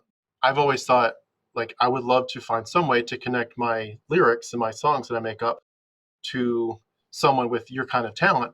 And that's just one example. There's a million ways it could, but just to take your abilities and in some way more directly influence it. That's just my hope. I know it's got to be at the right time, the right financial situation, but I hope that your platform at some point does allow for a more direct influence, because I think I think that the thing is, Christianity feels so normal to us because we're in the culture we got. It's just it's like a peer pressure. Everyone's doing it, even if it's just liberal Christianity. Everyone's doing it, and I think at some point in history, I don't know if we're going to live this long, but I think at some point in history, people are going to look back and say, that was one of the bizarrest cults. Like right now, you and I would look at Scientology and say, that's weird. Or maybe, I would have said as a Christian, Mormonism is weird. Jehovah's Witness is weird. I think at some point in history, people are going to say, Christianity was really weird. This was like a serious cult. But because right now it's not seen like that, it just feels normal. I think just to take advances in terms of leaving the planet better than we found it, to say I want to make Christianity appear the way it is. I want the facade to come off. I want people to see the very dark thing that it is, and this deceptive thing that it is. But I also want to just help people have the freedom to have a free thought, free mind, to truly free their mind. And when you talking about making a difference, it made me think back to the Matrix about the black cats. Do you remember the scene where the black cat comes by and he's like, "What is that?" And it's like, "Oh, that's a glitch in the Matrix." I think that it's almost like you could plant the black cats in your experience. Exactly. And that's the way I look at it, because again, like I think I think ultimately that's the direction we're moving towards, where we'll look back like when people like I'll ask people all the time, like, so what is a cult and why isn't Christianity a cult? I think that's such a interesting question to ask people, Yeah. like, Christianity a cult? And they all have different answers, but I think it all comes down to, like, in a cult, who started it. In a religion, all those people are dead. So, like, you know what I mean? It's like it's basically just a cult over a long, like, because here's the thing. Even if you read the Bible, if you look just specifically in the Bible, when Jesus was starting out and he had his followers and stuff, he was a cult leader. He was considered a cult leader by everyone in the church of that day. So it's like, at what point, if at that point they called it a cult, at what point did it cross from it's a cult, it's a cult? There had to have been a specific point in time where it's no longer a cult. But yeah, man, I just, in the long run, I don't think this is a long-term solution, but I do think that no matter what, it will have played an important role in developing who I am as a human in the long run, and how I see people, and understanding people. Like, the fact that there are people that are broken enough that, like, it's always weird to me when I see people that are like older than me and older than us, that like come to Christ in their 50s or whatever, and they've been like, I was an atheist for all these years, and now blah, blah, blah. I'm like, well, first off, did you not, like, you must not have really studied this stuff too much to be able to all of a sudden believe. But every single time I see it, it's always somebody that's a broken person that's just looking for some sort of hope. And it's a good feeling hope if you can believe it. You know what I mean? Like if you go all in, I understand why people like it. The feeling that no matter what, it's all going to be okay, that I'm going to get to live forever in paradise. Like, but it's also such an egocentric belief because you have to ignore all the other people that are going to be burning in hell. You have to ignore all the other negative things and just focus on like, oh, God loves me, God saved me, blah, blah, blah. Whereas now that I'm outside of it, I look at it and I'm like, why the hell would any God want to save me over some poor starving child who's had a way harder life than me? Like, I've done a lot, especially when I was Christian, man. And we can end on this note, like the biggest outside of the telling the kids about hell and everything, which I think is also a huge problem. My biggest problem is the teaching that in God's eyes, all sin is the same, because I think it really subconsciously messes people up and causes, I think that's one of the reasons that we see so many like priests and stuff like that are molesting kids or like all these horrible things, is because subconsciously in their minds like, oh, I messed up, but like I just have to ask forgiveness for God. It's the same as if I told a little white lie in God's eyes. All sin is the same. He forgives me, I've asked for forgiveness, and now I can move forward. And like I know even in my own life when I was younger, there was constantly things that I would do that it's okay. Like God forgives me. I just sinned. I messed up, blah, blah, blah. And like, I think that teaching really, really does a lot of damage. It does. Yeah, you get so many messages like that too from a young age. Like you are broken, you are bad, and God is angry, very angry. And you by the time you are 3 years old, you've done enough stuff to warrant God's wrath. Yeah, it's very insidious. It's heartbreaking. Well, I gotta say too, I love that it sounds like you're starting to kind of put your voice out there more and more. You're finding ways like this channel, and I see you doing other stuff. You're starting to find niches where your voice is kind of becoming more in the bringing the balance to the side of the atheistic agnostic side of it. I appreciate that so much. I hope that there are some appropriate and sensitive to relationships ways that you can continue to do that over time, because I know it's important to do that. But I also just want to say thank you too for your example of having, it sounds like you're raising your daughter to be a great thinker, to think for herself, to give her the freedom to choose her own path without the fear of like, if you don't believe like me, you're going to burn in hell. What a great gift to give to your daughter, and if nothing else, that itself is life altering. But yeah, I feel like I've got a lot of questions. I would love to put a pin in our interview and say I'd love to revisit this in 6 or 12 months and kind of see where you land, just because I feel like I've got another dozen or so questions that I probably need to just hold off on now and see kind of what the next few months, how they go for you, next few years. But I'd love to just kind of keep in touch with you from time to time and see where your journey takes you, because you're the first person I've had to blur out on video, which is fine. But I'm really curious where your story leads and what it looks like. It's one of the most interesting paths I've seen so far. And I appreciate you reaching out to me in the first place too. I'll say that. So thank you for reaching out for the interview. It's been really good to get to know you.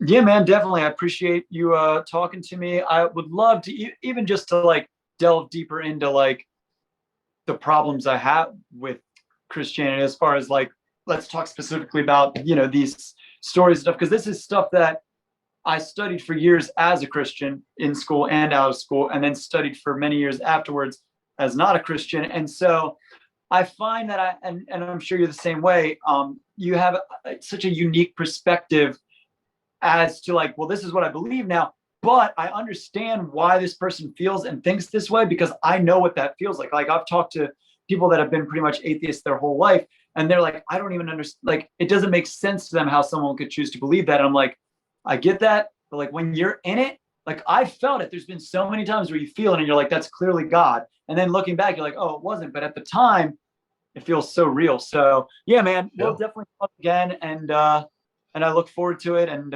thank you so much for having me. Yeah, absolutely. That's a great point too to end on. This, for the people that are in it, it's absolutely real. And I've had people tell me that. I bring up sometimes, I'll say this and wrap up. I bring up sometimes the stuff I'm studying, like I'll tell them, hey, do you realize that Luke and Acts is a clear rewrite of the Iliad and the Odyssey? And, all this other stuff. And we'll go through it. And their answer is not, no, that's incorrect or whatever. Their answer is certainly not, I'll go study it now. Their answer is always something like this: I have seen the power of God in my life. Mhm. I know it's true because I've seen it. It's not just a book. I've seen him work. Jesus is real in my heart, my mind, my life. And yeah, when they're in it, they can explain it the way they want to. Someone else in a different country, like you said, would explain it as though it's Krishna. Clearly, Krishna is at work in my life. Clearly, Exactly. Buddha is at work in my life. But they'll explain it the way they want to, and it's real, and it really does bring out too the graciousness that we can bring, and I see it in you too. And I'm sorry that our viewers can't see your face, but like I see in your face, I hear in your tone, you have a graciousness for people that we're often more gracious than the Christians are. But like we're trying to be trying to be truth tellers, but be sensitive to where they're at and where their journey is, and their where their heartstrings are being pulled, and just to say like we can actually be more gracious and gentle than they can be with us. They have to be much more direct and harsh because of the gospel story and what's at stake with hell. But we can be gentle and give them that freedom, and to say like I could love you, my friend, love you, my family, even though you still see it as that way. But even though they're going to turn and judge you, like, well, why don't you believe in my God? We can show them the grace to say, well, I'm not going to judge you back. You can judge me all day long. Tell me I'm going to burn in hell. Tell me I'm a bad guy. But I'm going to just say, I love you just the way you are. If you're not ready to escape Christianity, that's cool. I love you just the way you are. And what a cool thing. And I think it's almost like, do you remember just the message as a Christian that you would get of, let your light so shine before men that they'll see your good works and glorify your Father who's in heaven.